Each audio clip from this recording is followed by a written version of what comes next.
दोस्तों, आज हम कहानी जीन साथ की एपिसोड नंबर 41 स्टार्ट कर रहे हैं। हम दोनों चलते हुए उस दीवार की तरफ बढ़ गए जिसमें खुफिया रास्ता मौजूद था। निंदा ने दीवार की जड़ में मौजूद एक पत्थर दबाया तो गड़गड़ाहट की आवाज के साथ दीवार के एन दरमियान में एक दरवाजा नमूदार हो गया।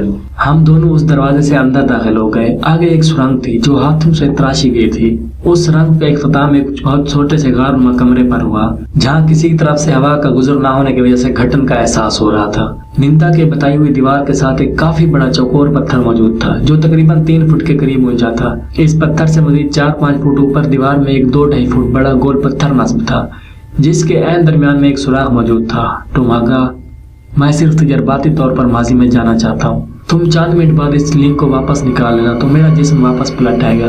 ठीक है नंदा, मैंने मुख्तसर जवाब दिया। नंदा लिंक को हाथ में थामे उस पत्थर पर चढ़ गया। कुछ पढ़कर जैसे उसने लिंक में उस गोल पत्थर के सुराख में जड़ तक दाखिल किया, एक बिजली कूंदने जैसे आवाज गूंजी और नंदा का जिस्म जैसे पहले सफेद लहरों की सूरत में हुआ। उसके बाद वो लहरें उस चक्करदार पत्थर से टकराई और गायब हो गई। अगर मैं अपनी आंखों से ये ना देखता तो शायद कभी यकीन ना कर पाता। नंदा का जिस्म उस पत्थर पर से लहरें बनकर गायब हो चुका था। अगले 4 मिनट मैंने बेचैनी से टहलते हुए गुजारे। आखिरकार मैं उस पत्थर पर चढ़ गया और लिंक का पिछला सिरा थाम कर उसे वापस खींच लिया। लिंक को बाहर निकालकर मैं पत्थर से नीचे कूद गया। जैसे ही मैंने लिंक बाहर निकाला वही बिजली के कूदने की आवाज गूंजी। उस पत्थर पर लहरें सी नजर आई और अगले ही लम्हे नंदा का जिस्म उस पत्थर पर नजर आने लगा। मैंने आगे बढ़कर नंदा का थाम लिया जो बर्फ की तरह ठंडा हो रहा था और उसके होंठ नीले पड़ चुके थे।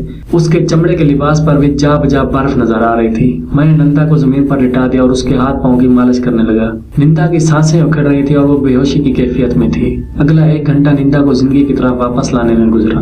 गार में मौजूद चकमाक पत्थर की मदद से खुश्क घास फूस और लकड़ियां जलाकर उसका जिस्म का दर्जा नॉर्मल करने में कामयाब हुआ। मुझे बिल्कुल अंदाजा नहीं हुआ कि निंदा के साथ क्या हुआ है। इस लिंक और यूनी की मदद से वो किस इलाके में और किस दूर तक पहुंचा था जहां इतनी शदीद बर्फ और ठंड मौजूद थी जिसने नंदा का ये हाल कर दिया था। मेरे दिमाग में उठने वाले तमाम सवालात के जवाब नंदा ही दे सकता था जो अभी तक जमीन पर बेहोश पड़ा था। नंदा की सांस बहाल हो चुकी थी मगर बेहोशी खत्म नहीं हो रही थी।